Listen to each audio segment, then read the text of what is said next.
Isang matinding pagsusuri batay sa personal na karanasan ang ibinahagi ng isang political analyst at law professor ukol sa kampanya kontra iligal na droga ng kasalukuyang Administrasyong Marcos Jr.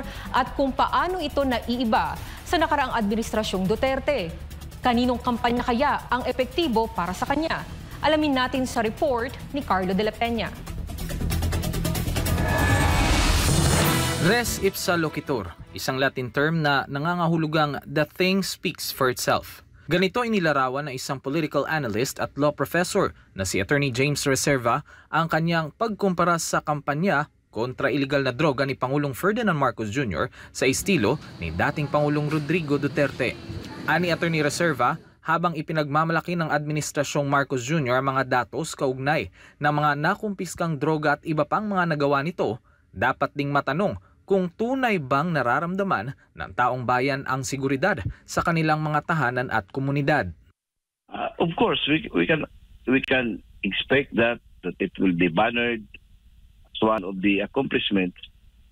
Pero ang isang tanong diyan, kung may yung connection sa tao yan, more sulit din sa tao. Kung ang mga tao are not safe in the streets, are not safe in their homes, iba naman yan. Iba, that's another perspective of how looking at the claim of accomplishment. Aniya, hindi sapat ang mga numero kung patuloy namang laganap ang droga sa mga barangay. Ibinahagi rin niya ang mas personal na karanasan na nagbigay sa kanya ng mas malalim na pag-unawa sa epekto ng drug campaign ni Duterte. Sinabi ni Attorney Reserva na mismo ang kanyang bayaw ay nalulung rin sa iligal na droga at tuluyang nasira ang kanyang pamilya. Talagang it was a very vicious cycle. Then suddenly dumating yung administration ni President Duterte, natakot without being rehab, natakot.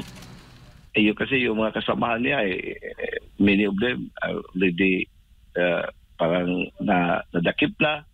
Talagang wala na siyang kontak. Dahil dito, inampun na rin daw niya ang anak ng kanyang bayaw.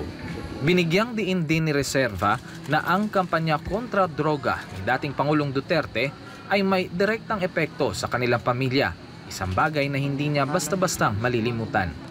May personal experience kami na talagang that drugs campaign waged by President Duterte really helped and saved a ruined and a damaged family.